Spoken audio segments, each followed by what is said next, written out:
Hi, I'm Gary Gerrone, the Recreation Director of Avon Lake Parks and Recreation. Glad you joined us here.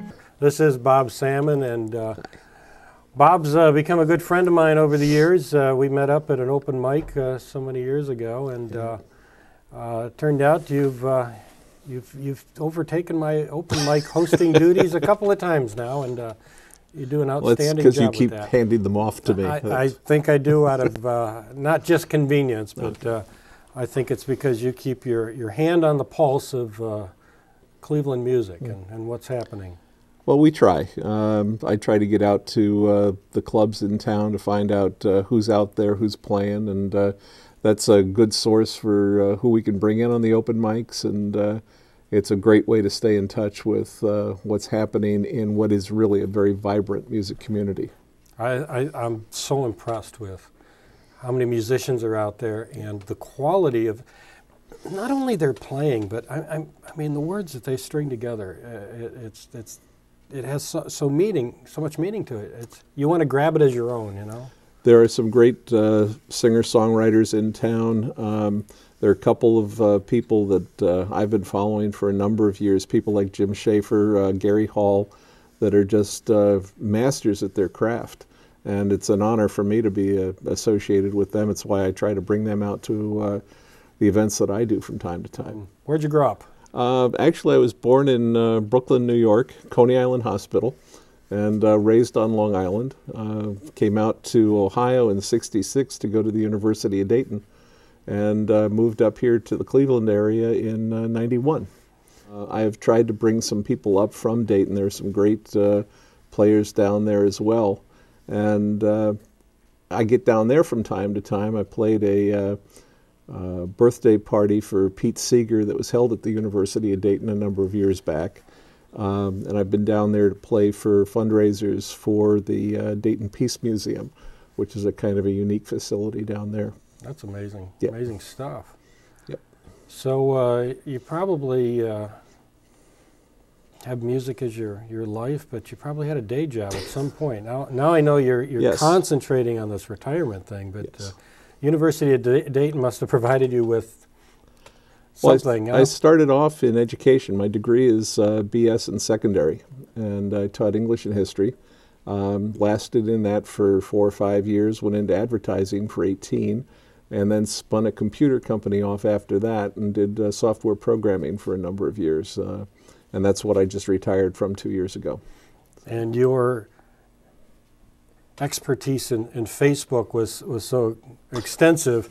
I think you're the master. But we even brought you in. That's true. To coach us a little bit when we launched the Avon Lake site. Yes.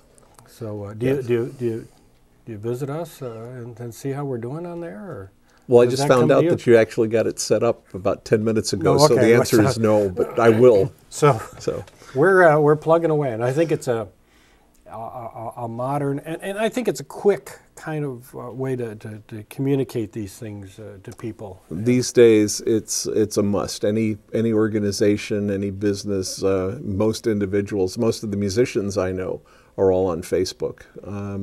There's a move to Google Plus, but Facebook still has the majority of the community action and all of that in there. So it seems just as popular as ever, and I think to us a very important way to communicate with Absolutely. people. So you've got your beautiful crafter guitar here with the inlaid salmon on the fingerboard. It's a thing of beauty, and it sounds well. When did you start playing guitar?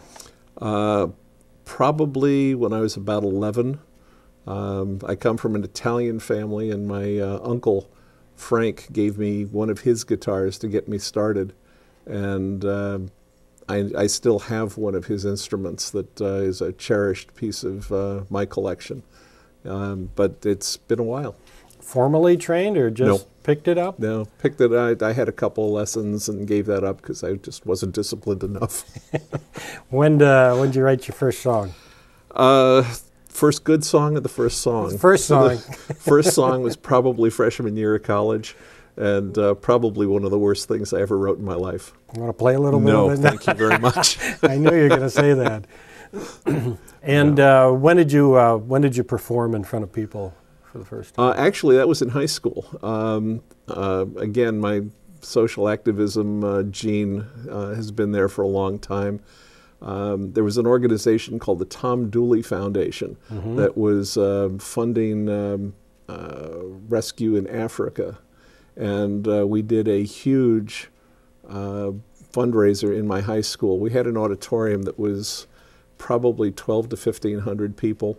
Wow. And that stage had been blessed by people like Peter, Paul, and Mary, a whole bunch of other name acts of that day used to come out to our high school to perform. We had the Beach Boys on our stage. Wow. But we did a fundraiser and packed the place. And that was probably the first public performance. Then when I got to UD, it took me about 6 months before I was running their coffee house, and we moved on from there. That must be another one of your genes. Yes, yes, yeah. Taking over other people's operations. I think you do it very well. Thank you. Very well. Before, it's such a pretty instrument. So many nice details on that, and it's not just good looks. It sounds super. No, I lucked out with this one.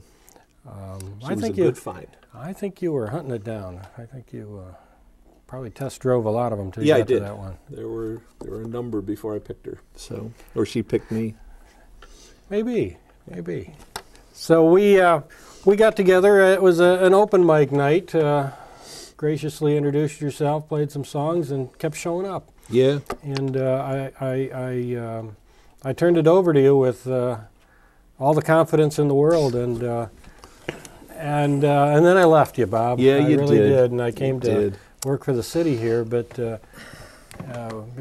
we kept it going for a while. I think we when I showed you the facility here and we looked at it, I think we knew we had something we could really make into something big. So I've got you heading up our open mic on that second Thursday of every month at the old firehouse, and you're bringing in the talent and hosting the show. You set up all the sound, and well, we've done 4 of them now, and it's grown each month that we've done it. We do it, like Gary said, on the second Thursday of every month. So it's a one a month, starting at 7 o'clock. We go till allegedly 9, but we haven't hit that 9 o'clock yet. We were at 10:15 before we wrapped it up this month. And it's because we're getting some great people to come out. We had 13 acts.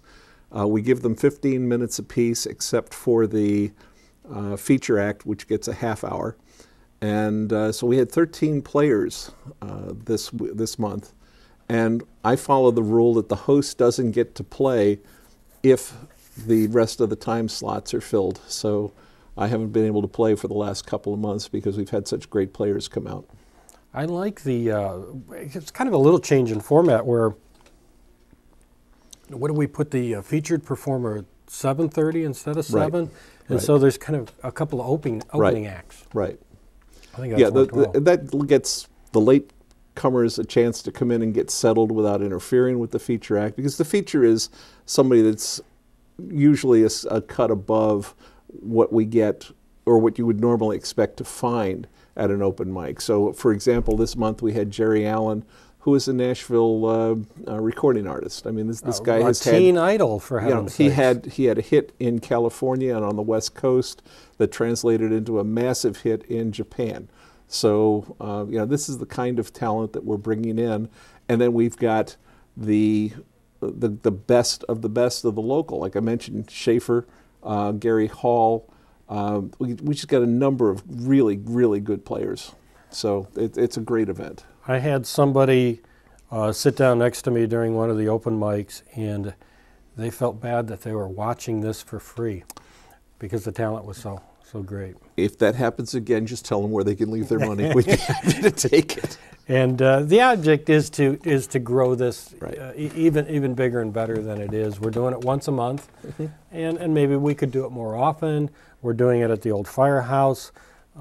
Right now we've got a little more room, I think, to fill it up. And I think it's important to mention that for all you players out there, what a great chance to play in front of both your peers and an audience. And if you've got a new song or you've never played much in front of the public, it's a great chance. I mean, that's a classic reason for an open mic. But so many of these... Let me interrupt you right there, because there's a group of 5 or 6 young guys from the high school that have been to 2 of the open mics now. They're called Redneck Agenda, and they blew us away the first time they showed up. They've got banjo, guitar, accordion, bass. They got a great vocalist, and these are kids that would not be allowed in a place like the Winchester because they're not old enough yet. And here they have an audience, and it's an appreciative audience, and it's just a great place to show up to play. And they're interacting with what I call the pros. Right. And as I talk to to that group, and you know my connection to that group. Yes, I do. And as I talked to them, they were a little worried about playing in front of real musicians, and the way that the musicians have embraced them has been wonderful. And I've seen that happen again and again. That's the great thing about open mics in general, is that the guys and women that have been doing this for a long time, people my age, feel a responsibility to those that are coming up behind us, to help them out, to point them in good directions, to do what we can to foster the music.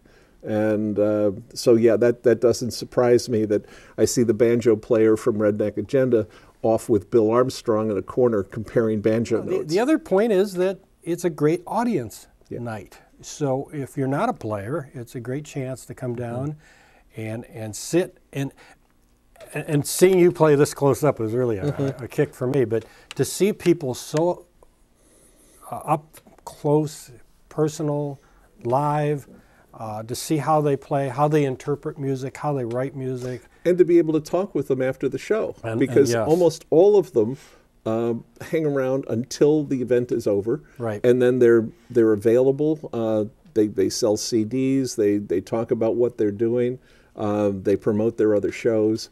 And it gives the audience an opportunity to find out where they can go see more of this act that they've only gotten to see for 15 minutes. So it's a great opportunity to interact with the musicians that you might not catch anywhere else.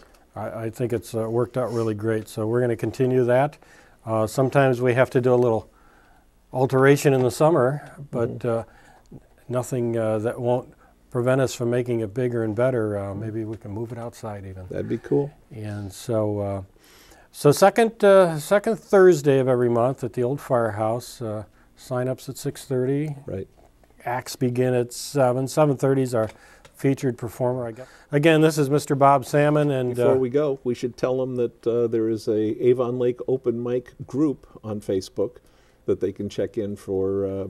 This is that Facebook thing again. Yeah, but that's you're just such a Facebook guy. Yeah, you created an Avon Lake open mic Facebook. Well, it's where we post the notices. It's where we post pictures and links to videos of the event. If you want to check out what we've done in the past, there are several videos up on YouTube, and you can find those links on the Avon Lake open mic. And if you can't find that, bobsammon.com is my website. There's a link to my YouTube, and they're all up there. So much for promoting the event. We got it done. And that's why Bob Sammon's doing this, because he does it so well. And you're the right guy, and I think it's the right program for our community at this time. And I'm glad you're there. I'm glad we're doing it. And we got to get everybody to come out to see this live music. And if you're a player, come on out. We've had a lot of Avon Lake talent show up, and it's been very, very impressive. Yeah. So, very good. And Thank it's you. Fun. And somewhere in there you'll find some fun. So, glad to have Bob on today. This is Bob Sammon, and good friend, musician, and the guy who really makes our open mic program work. So, Bob, you play a little music here, and we'll fade on out of here. We'll play out to our next piece. So we'll be back in a few with some more stuff from Avon Lake Recreation.